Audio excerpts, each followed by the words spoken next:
Hi guys, welcome back to a new episode of How to Login. Today in this video, I'm gonna show you how you can watch Party on Twitch application. Keep watching the video till the end.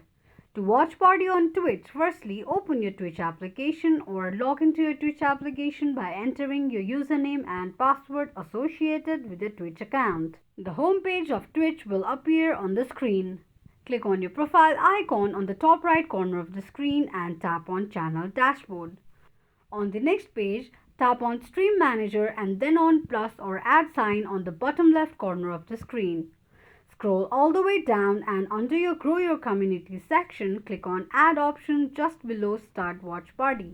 Tap on the last option on the bottom left corner of the screen and this is how you can watch Party on Twitch quickly and easily just in few steps. If you have any thoughts or queries, let us know in the comment section. Don't forget to subscribe to our channel.